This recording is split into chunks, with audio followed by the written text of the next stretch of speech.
자, 그럼 우리 아까 좀 전에 봤던 적혈구 마저 보도록 하죠.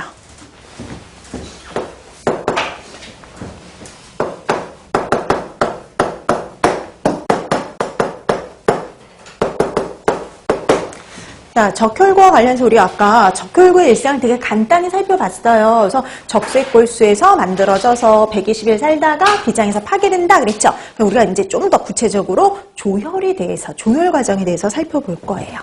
자, 그래서 우리 아까 했던 거로 따지면 이제 6번이 되겠죠. 조혈, 적혈구의 조혈.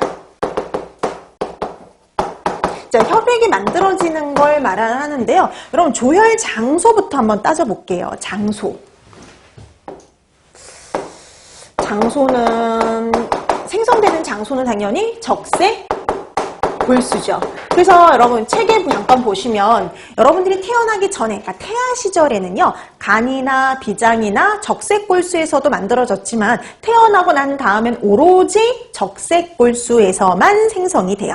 근데 여러분 이 적색 골수라는 게 어디 있느냐? 뼈 안에 있는 거예요. 뼈 안에 존재를 해요. 그래서 적색 골수가 보통 단골, 평평골, 불규칙골 이러는데 보통 척추, 그 다음에 왜 골반, 흉골, 늑골 이런 데예요. 이런 데에 적색골수가 있고 이런 데에서 만들어져요. 그래서 골반 같은 데서 평생 혈액이 생성이 돼요.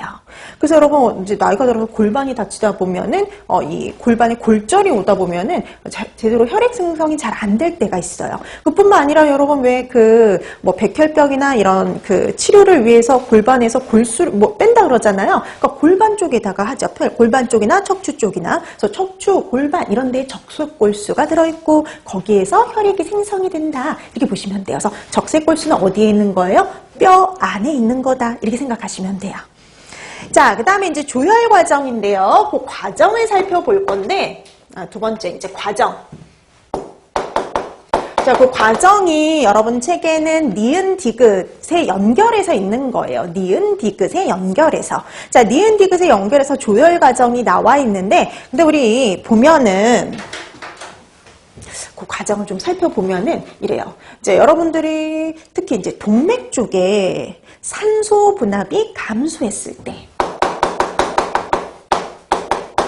산소 분압이 떨어졌을 때, 자, 여러분 이렇게 생각하면 돼요. 우리가 산소 같은 경우는 농도라는 표현보다 분압이라는 표현을 더 많이 씁니다. 그래서 기체라는 게 하나랑만 이루어진 게 아니라 여러 가지가 이렇게 모여있는 섞여 있잖아요. 그러다 보니 이제 우리가 산소는 분압이라는 표현을 쓰는데 이렇게 양이 많고 적고를 의미를 하는 거예요. 그래서 산소 분압이 낮아요. 산소가 적어졌을 때.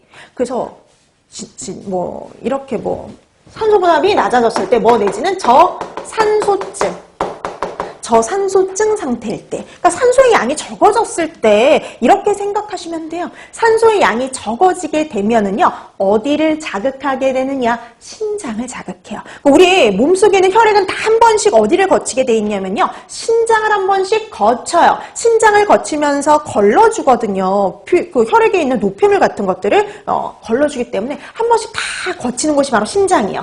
그래서 이렇게 혈액에 문제가 생겼을 때 신장이 알아볼 수가 있고요. 그래서 신장이 자극이 돼서 신장에서 뭘 분비하느냐? 신장에서 조혈인자를 분비를 해요. 조혈인자. 그 조혈인자의 이름이 바로 뭐냐면 에리트로포이에틴입니다. 적혈구의 생성을 촉진하는 인자라고 보시면 돼요. 적혈구, 조혈인자, 내지는 그냥 조혈인자라고도 해요. 그래서 적혈구 조혈인자, 내지는 조혈인자, 그냥 이렇게 말하기도 합니다. 자, 그 조혈인자의 이름은 뭐냐면 에리트로포이에틴이에요. 그래서 에리트로포이에틴이라는 조혈인자가 분비돼요. 이 조혈인자가 하는 역할이 바로 뭐냐면 적혈구의 생성을 촉진하는 역할이에요. 지금 안 그래도 산소가 뚝 떨어졌잖아요. 빨리 산소를 공급하기 위해서 산소를 운반해 줄 수 있는 적혈구를 많이 만들어내려고 합니다. 그래서 적혈구의 생성을 촉진하는 적혈구 조혈인자의 분비가 촉진이 돼요. 어디에서 분비돼요? 신장. 그러니까 여러분 우리 왜 적혈구가 만들어지는 장소는 어디였어요? 골수였죠. 근데 조혈인자가 분비되는 장소는 어디예요? 신장, 그쵸, 신장이에요. 그래서 여러분 나중에 식사요법에서 공부하시겠지만 신장에 문제가 생긴 사람들은 빈혈이 같이 올 수 있어요. 왜냐면 조혈인자가 신장에서 분비되거든요. 자, 그래서 신장에서 조혈인자가 분비가 됩니다. 에리트로포이에틴이라는 조혈인자가 분비가 되는데 얘는 말 그대로 적혈구의 생성을 촉진하는 인자예요. 근데 이게 작년 시험 문제였거든요. 저산소증 상태에서 적혈구의 생성을 촉진하는 인자가 분비가 되는데 그 적혈구의 생성을 촉진하는 조혈인자의 이름이 뭐냐? 근데 이게요 몇 년 전에 또 한 번 나왔던 문제예요, 실제는. 자, 그래서 조혈인자 이름 기억해 두시고요. 분비되는 장소 꼭 기억해 두세요. 골수가 아니라 신장입니다.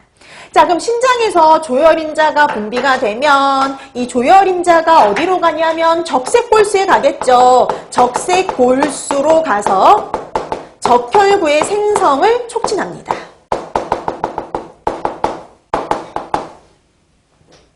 적혈구의 생성을 촉진해요. 그래서 그 적혈구의 생성을 촉진하는 과정이 나와요. 뭐 적색골수의 간세포로부터 분화해서 혈구 아세포가 되고 호염성 적아세포 되고 그다음에 정사 아세포가 되고 생망적혈구 되고 적혈구가 된다는데 여러분들이 그 과정까지는 굳이 암기해 두실 필요는 없어요. 그래서 시작이 어떻게 되는지를 이렇게 기억을 해 두시면 됩니다. 그래서 적색골수로부터 이제 적혈구가 생성이 되더라. 이렇게 봐두시면 되겠고요. 그런 적혈구의 생성을 촉진하는 인자가 있다라는 거죠. 그 인자의 이름이 바로 뭐냐면 에리트로포이에틴. 분비되는 장소는 골수가 아니에요. 골수가 아니라 어디서 분비된다고요?